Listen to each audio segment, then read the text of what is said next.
साथियों, आपका एक बार फिर से स्वागत है आपके अपने चैनल पर। शिक्षक पात्रता परीक्षा, जो कार्यरत शिक्षक हैं उनके लिए पात्रता परीक्षा उत्तीर्ण करना अनिवार्य कर दिया गया है। सभी विषय के शिक्षकों को पात्रता परीक्षा उत्तीर्ण करना है जो कक्षा 1 से 8 में अध्यापन कार्य करा रहे हैं। परीक्षा फॉर्म भी भरे जाने लगे हैं। अब आप तैयारी कैसे करेंगे? चूँकि पाठ्यक्रम अधिक है और समय कम है, तो जितना भी संभव हो सकेगा यहाँ पर आपको पाठ्यक्रम से संबंधित प्रश्न देने का प्रयास किया जाएगा। जैसे यहाँ पर हम देख रहे हैं, माध्यमिक शिक्षक पात्रता परीक्षा सेवारत शिक्षकों के लिए समाज विज्ञान इतिहास पाठ्यक्रम के अंतर्गत इतिहास जानने के स्रोत जो आपके पाठ्यक्रम में दिया गया है, इस विषय पर 100 महत्वपूर्ण प्रश्न यहाँ पर दिए गए हैं। तो इन्हें हम देखते हैं। जैसे भाग 1 है पुरातात्विक स्रोत, इतिहास जानने के स्रोत। तो पुरातात्विक स्रोत पहले हम यहाँ पर देखते हैं। प्रश्न पहला है, एपियोग्राफी का संबंध इतिहास के किस स्रोत के अध्ययन से संबंधित है? तो यहाँ पर 4 विकल्प जो दिए गए हैं, बी के विकल्प सही है, अभिलेखों का अध्ययन। सिक्कों के अध्ययन के शास्त्र को क्या कहा जाता है? तो सिक्कों के अध्ययन के शास्त्र को न्यूमिस्मेटिक्स कहा जाता है। भारत में सबसे प्राचीन अभिलेख किस शासक के प्राप्त हुए हैं? तो सम्राट अशोक के प्राचीन अभिलेख प्राप्त हुए हैं। अशोक के अभिलेखों को सर्वप्रथम 1837 ईस्वी में किसने पढ़ा था? तो यहाँ पर सही विकल्प होगा जेम्स प्रिंसेप ने। अशोक के अधिकांश अभिलेख किस लिपि में लिखे गए हैं? तो उत्तर होगा जो सही होगा ब्राह्मी। खरोष्टी लिपि किस दिशा से किस दिशा की ओर लिखी जाती थी? तो खरोष्टी लिपि दाएं से बाएं दिशा में लिखी जाती थी। बी विकल्प यहाँ पर सही है। एशिया माइनर में स्थित बोगज कोई अभिलेख में किन वैदिक देवताओं का उल्लेख मिलता है? तो उत्तर देखें हम, एशिया माइनर में स्थित बोगज कोई अभिलेख में इंद्र, मित्र, वरुण, नासत्य देवताओं का उल्लेख मिलता है। आगे देखें, प्रयाग प्रशस्ति इलाहाबाद स्तंभ लेख की रचना किसने की थी? तो यह रचना हरिसेन ने की थी। प्रयाग प्रशस्ति से किस गुप्त शासक के सैन्य अभियानों की जानकारी मिलती है? तो यहाँ पर समुद्रगुप्त के सैन्य अभियानों की जानकारी मिलती है। अगला प्रश्न है, ऐहोल अभिलेख का संबंध किस शासक से है?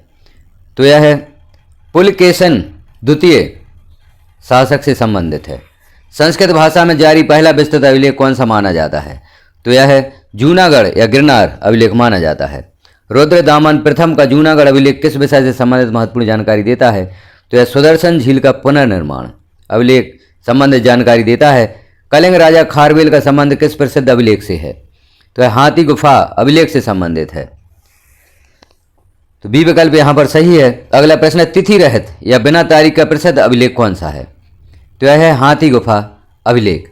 अगला प्रश्न, हूणों के आक्रमण की जानकारी किस गुप्त शासक के भीतरी स्तंभ लेख से मिलती है? तो यह स्कंदगुप्त भीतरी स्तंभ लेख से मिलती है।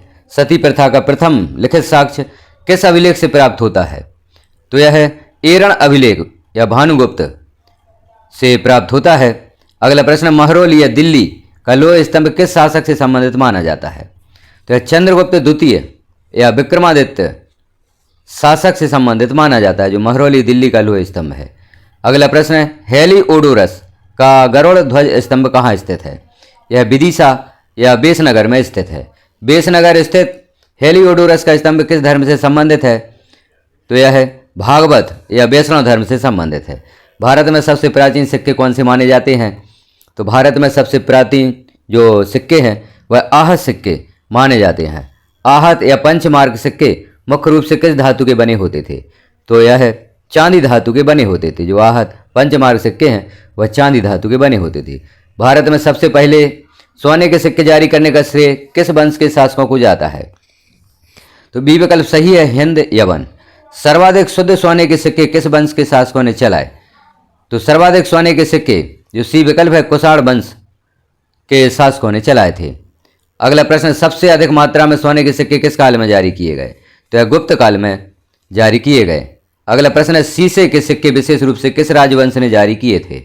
तो सतवाहन जो वंश है उसने शीशे के सिक्के विशेष रूप से जारी किए थे। अगला प्रश्न देखिए, सिक्कों पर बीड़ा बजाते हुए किस गुप्त शासक को दिखाया गया है जो उसके संगीत प्रेमी होने का प्रमाण है? तो वह समुद्रगुप्त है। बी विकल्प यहाँ पर सही है। प्राचीन भारतीय पुरातात्विक सर्वेक्षण ASI का जनक किसे कहा जाता है? तो अलेक्जेंडर कनिंघम को प्राचीन भारतीय पुरातात्विक सर्वेक्षण है या ASI का जनक माना जाता है। रेडियो कार्बन, अगला प्रश्न है, रेडियो कार्बन C14 तिथि निर्धारण पद्धति से किसकी आयु ज्ञात की जाती है? तो जीवाश्म और काष्ठ या अस्थि अवशेषों की आयु ज्ञात की जाती है। बी विकल्प सही है। अगला प्रश्न देखें, उत्तर भारतीय मंदिरों की स्थापना शैली को क्या कहा जाता है? तो यह नागर शैली कहा जाता है। बी विकल्प यहाँ पर भी सही है। दक्षिण भारतीय मंदिरों की निर्माण शैली क्या कहलाती है? तो यह द्रविड़ शैली कहलाती है। नागर और द्रविड़ शैली के सम्मिश्रण से विकसित मंदिर स्थापत्य शैली क्या कहलाती है? तो यह बेसर शैली कहलाती है। ए विकल्प यहाँ पर सही है। अंकोर वाट का प्रसिद्ध विष्णु मंदिर कहाँ स्थित है? 4 विकल्प है, Indonesia, Cambodia, Vietnam, Myanmar. B विकल्प यहाँ पर सही है, कंबोडिया या कंपूजिया। अगला प्रश्न है, इंडोनेशिया के जावा में स्थित बोरोबुदुर का प्रसिद्ध स्मारक किस धर्म से संबंधित है? तो यह बौद्ध धर्म से संबंधित है। बी विकल्प सही है। औरकमेडु पुडुचेरी के पास की खुदाई से किस प्राचीन सभ्यता के साथ भारत के व्यापारिक संबंधों का पता चलता है? तो सही विकल्प है बी, रोम। अभिलेखों के अध्ययन को और किस नाम से जाना जाता है? तो ए विकल्प यहाँ पर सही है, पुरालेख शास्त्र के नाम से जाना जाता है। अब भाग 2 देखें, धार्मिक साहित्यिक स्रोत। प्रश्न है, भारत के सबसे प्राचीन धर्म ग्रंथ किसे माना जाता है? तो यह होगा वेद। सी विकल्प यहाँ पर सही है। वेदों के संकलनकर्ता किसे माना जाता है? 4 विकल्प हैं, 4 विकल्प में से बी विकल्प सही है, महर्षि कृष्ण द्वैपायन वेद व्यास। ऋग्वेद में कुल कितने मंडल और सूक्त हैं?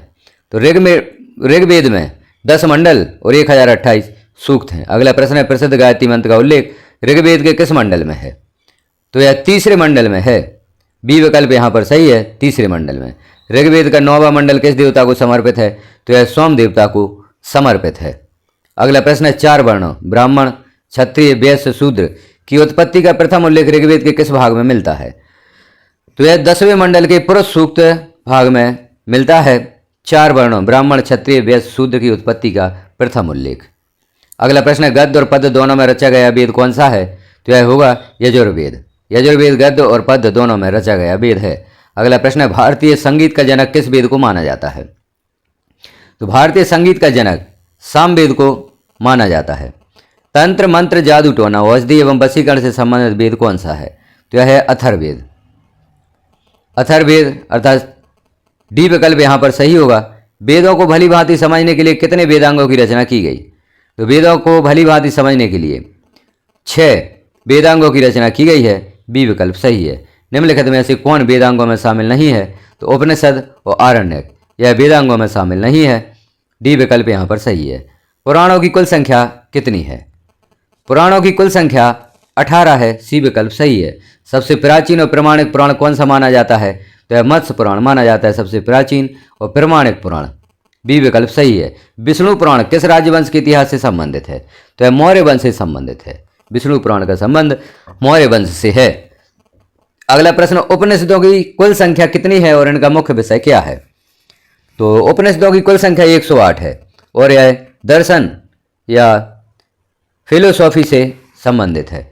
भारत का राष्ट्रीय आदर्श वाक्य सत्यमेव जयते किस उपनिषद से लिया गया है? यह मुंडकोपनिषद से लिया गया है। बी विकल्प यहाँ पर सही है। बुद्ध के पूर्व जन्म की कहानियों का संग्रह क्या कहलाता है? यह जातक कथाएं कहलाता है। बौद्ध धर्म के सबसे प्राचीन और महत्वपूर्ण ग्रंथ त्रिपिटक किस भाषा में रचे गए हैं? देखें 4 भाषाएं दी गई हैं। तो जो बौद्ध धर्म के सबसे प्राचीन और महत्वपूर्ण ग्रंथ त्रिपिटक है वह पाली भाषा में रचे गए हैं। अगला प्रश्न, निम्नलिखित में से कौन सा त्रिपिटक का भाग नहीं है? तो दीपवंश यह त्रिपिटक का भाग नहीं है। डी विकल्प सही है। बौद्ध ग्रंथ सुत्त पिटक में मुख्य रूप से क्या संग्रहित है? तो इसमें बुद्ध के उपदेश और विचार संग्रहित हैं। ए विकल्प सही है। श्रीलंका के इतिहास पर प्रकाश डालने वाले प्रसिद्ध बौद्ध ग्रंथ कौन से हैं? तो यह है दीपवंश एवं महावंश। ए विकल्प सही है। 16 महाजनपदों की सूची सर्वप्रथम किस बौद्ध ग्रंथ में मिलती है? तो 16 महाजनपदों की सूची अंगुत्तर निकाय बौद्ध ग्रंथ में मिलती है। जैन साहित्य को क्या कहा जाता है? तो जैन साहित्य को आगम कहा जाता है। ये विकल्प सही है। प्राचीन जैन ग्रंथों की रचना मुख्य रूप से किस भाषा में हुई थी? तो यह प्राकृत या अर्धमागधी भाषा में हुई थी। बी विकल्प सही है। भद्रबाहु द्वारा रचित किस जैन ग्रंथ से प्रारंभिक जैन इतिहास का पता चलता है? कल्पसूत्र। यहाँ पर सी विकल्प सही है। महावीर स्वामी के जीवन कृत्यों तथा अन्य समकालिकों का विवरण किस जैन ग्रंथ में मिलता है? तो यह भगवती सूत्र में मिलता है, ये विकल्प यहाँ पर सही है। अब देखें भाग 3, धर्मेतर एवं लौकिक साहित्यिक स्रोत कौटिल्य या चाणक्य द्वारा रचित अर्थशास्त्र किस विषय से संबंधित ग्रंथ है? तो जो 4 विकल्प दिए गए हैं इनमें से राजनीति और शासन कला विषय से संबंधित है अर्थशास्त्र। अर्थशास्त्र ग्रंथ कितने अधिकरणों में विभाजित है? तो अर्थशास्त्र 15 अधिकरणों में विभाजित है, सी विकल्प सही है। कश्मीर के इतिहास पर आधारित प्रसिद्ध ग्रंथ राजतरंगिणी के लेखक कौन हैं? तो इनके लेखक या राजतरंगिणी के लेखक कलहड़ हैं, बी विकल्प सही है। भारतीय इतिहास में तिथिबद्ध रूप से इतिहास लिखने का पहला प्रयास किस ग्रंथ में माना जाता है? तो सही विकल्प होगा यहाँ पर राजतरंगिणी में। अष्टाध्यायी जो संस्कृत व्याकरण का प्रथम ग्रंथ है कि रचनाकार कौन है? तो इसके रचनाकार हैं पाणिनि। अगला प्रश्न है, महर्षि पतंजलि द्वारा रचित महाभाष्य किस ग्रंथ पर लिखी गई टीका है? तो अष्टाध्यायी ग्रंथ पर लिखी गई टीका है जो महाभाष्य है। महाभाष्य अष्टाध्यायी पर लिखी टीका है। महाभाष्य में किस राजवंश के इतिहास की जानकारी मिलती है? इसमें शुंग वंश की जानकारी मिलती है। सम्राट हर्षवर्धन के जीवन पर आधारित हर्षचरित के लेखक कौन थे? तो यह लेखक हैं बाणभट्ट। मुद्रा राक्षस नाटक के लेखक कौन है जिससे चंद्रगुप्त मौर्य और मौर्य काल की जानकारी मिलती है? यह है विशाख दत्त। जो ए विकल्प है वह सही है। मृच्छकटिकम माटी की गाड़ी के लेखक कौन है? यह है शूद्रक। मालविकाग्निमित्रम किसकी रचना है जिसमें शुंगकालीन राजनीतिक परिस्थितियों का वर्णन है? तो इसकी रचना कालिदास ने की है। गार्गी संहिता मूल रूप से किस ज्योतिष ग्रंथ है? एक ज्योतिष ग्रंथ है, किंतु इसमें किस विदेशी आक्रमण का उल्लेख मिलता है? तो इसमें यवन या ग्रीक आक्रमण का उल्लेख मिलता है। अरबों की सिंध विजय का वृत्तांत किस ग्रंथ में सुरक्षित है? तो ए विकल्प जो है चचनामा। अरबों की सिंध विजय का वृत्तांत चचनामा ग्रंथ में सुरक्षित है। चचनामा के लेखक कौन है? तो चचनामा के लेखक अली अहमद हैं। दक्षिण भारत के इतिहास की जानकारी देने वाला प्राचीन साहित्य संगम साहित्य किस भाषा में लिखा गया है? तो यह तमिल भाषा में लिखा गया है, सी विकल्प सही है। अब हम देखें भाग 4, विदेशी यात्रियों के विवरण। इतिहास का पिता किसे कहा जाता है? हेरोडोटस को इतिहास का पिता कहा जाता है, ए विकल्प सही है। अगला प्रश्न है, हेरोडोटस ने अपनी प्रसिद्ध पुस्तक हिस्टोरिका में मुख्य रूप से किन देशों के संबंध का वर्णन किया है? तो भारत और फारस या ईरान देशों के संबंधों का वर्णन हिस्टोरिका में किया गया है। इंडिका पुस्तक की रचना किसने की थी? मेगास्थनीज ने इंडिका पुस्तक की रचना की थी, बी विकल्प यहाँ पर सही होगा। मेगास्थनीज किस यूनानी राजा का राजदूत बनकर चंद्रगुप्त मौर्य के दरबार में आया था? सेलुकस निकेटर राजा का राजदूत बनकर चंद्रगुप्त मौर्य के दरबार में आया था। सीरियन नरेश एंटीओकस का राजदूत डायमेकस किसके राज दरबार में आया था? तो यह बिंदुसार के राज दरबार में आया था, बी विकल्प सही है। नेचुरल हिस्ट्री नामक प्रसिद्ध पुस्तक के लेखक कौन है? तो यहाँ पर देखें प्लिनी जो है वह नेचुरल हिस्ट्री नामक प्रसिद्ध पुस्तक के लेखक हैं। पेरिप्लस ऑफ द एरिथ्रियन सी के लेखक के संबंध में क्या सत्य है? तो यहाँ पर जो देखें बाकी इसके लेखक का नाम अज्ञात है, एक अनाम यूनानी नाविक। जो सी विकल्प है वह सही है। चीनी यात्री फायान किस गुप्त शासक के शासनकाल में भारत आया था? तो चंद्रगुप्त द्वितीय या विक्रमादित्य के शासनकाल में फायान भारत आया था। चीनी यात्री हुएनसांग किस भारतीय राजा के शासनकाल में भारत आया था? तो यह हर्षवर्धन राजा के शासनकाल में भारत आया था, बी विकल्प सही होगा। हुएनसांग के यात्रा विवरण को किस नाम से जाना जाता है? तो यहाँ पर देखा उत्तर सी यू की। जो ए विकल्प है वह सही है। शाक्यमुनि तथा यात्रियों का राजकुमार किस चीनी यात्री को कहा जाता है? तो हुएनसांग को शाक्यमुनि तथा यात्रियों का राजकुमार हुएनसांग को कहा जाता है। चीनी यात्री इत्सिंग ने भारत की यात्रा किस शताब्दी में की थी? तो 7वीं शताब्दी ईस्वी के अंत में चीनी यात्री इत्सिंग ने भारत की यात्रा की थी। तारीख हिंद या किताब उल हिंद की रचना किस मुस्लिम विद्वान ने की थी? तो अल बिरूनी ने की थी, बी विकल्प सही है। अल बिरूनी किस आक्रांता के साथ भारत आया था? तो महमूद गजनबी के साथ यह भारत आया था, बी विकल्प सही है। प्रसिद्ध मोरक्कन यात्री इब्न बतूता किसके शासनकाल में भारत या दिल्ली आया था? तो यहाँ पर देखें मोहम्मद बिन तुगलक, विकल्प सही होगा जो बी विकल्प है। इब्न बतूता द्वारा अरबी भाषा में लिखा गया उसका यात्रा वृत्तांत किस नाम से जाना जाता है? तो रेला के नाम से जाना जाता है।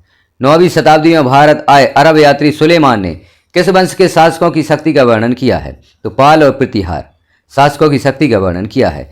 इटली का यात्री मार्को पोलो 13वीं शताब्दी के अंत में किस भारतीय राज्य की यात्रा पर आया था? तो सही उत्तर होगा पांड्य देश, बी विकल्प यहाँ पर सही है। विजयनगर आने वाला फारसी राजदूत अब्दुल रज्जाक किस शासक के दरबार में आया था? तो यह देवराज द्वितीय के दरबार में आया था। अगला देखें हम भाग 5 मिश्रित एवं विविध प्रश्न। निम्नलिखित में से कौन सा स्रोत प्राथमिक स्रोत के अंतर्गत आता है? तो बी विकल्प यहाँ पर सही है, समकालीन अभिलेख और सिक्के। अगला प्रश्न है, प्राचीन भारत के इतिहास निर्माण में पुरातात्विक स्रोतों को साहित्यिक स्रोतों की तुलना में अधिक विश्वसनीय क्यों माना जाता है? तो इसका सही उत्तर होगा, इनमें विचार व धारणा परिवर्तन की संभावना कम है। अगला प्रश्न, सिक्कों से निम्नलिखित में से किस प्रकार की जानकारी प्राप्त होती है? 4 विकल्प जो दिए गए हैं, साम्राज्य की सीमाएं, आर्थिक स्थिति और धातु का स्तर, शासकों का कालक्रम और धार्मिक सुझाव, यह सभी विकल्प सही हैं, तो उत्तर होगा उपरोक्त सभी। अगला प्रश्न है, द पास्ट एंड प्रेजेंट में तिथियों के संदर्भ में प्रयोग किए जाने वाले बीसी और एडी का पूर्ण रूप क्या है? तो उत्तर देखें, before Christ and Anno Domini. यह जो विकल्प है ए, यह सही है। अब हम अगला और आखिरी प्रश्न देखते हैं, पाषाण काल के औजारों, मृदंडों और गुफा चित्रकारियों का इतिहास के किस स्रोत वर्ग में आता है? तो यह पुरातात्विक स्रोत के वर्ग में आता है। तो इस प्रकार से हमने देखे शिक्षक पात्रता परीक्षा समाज विज्ञान विषय के शिक्षकों के लिए 100 वस्तुनिष्ठ प्रश्न। तो आप भी देखें इन प्रश्नों को और अन्य साथियों में शेयर अवश्य करें। इस प्रकार के अन्य प्रश्नों के उत्तर देखने के लिए चैनल को सब्सक्राइब कर लें और चैनल पर विजिट करें। चैनल को सब्सक्राइब करते हुए बेल आइकन को क्लिक कर ऑल पर प्रेस कर दें, तो इस प्रकार की महत्वपूर्ण जानकारी आपको नोटिफिकेशन के रूप में प्राप्त होती रहेंगी। इस पीडीएफ को आप प्राप्त करना चाहते हैं तो वीडियो की डिस्क्रिप्शन में हमारे टेलीग्राम ग्रुप की लिंक दी गई है, वहां से ग्रुप ज्वाइन करके आप इस पीडीएफ को भी प्राप्त कर सकते हैं। धन्यवाद।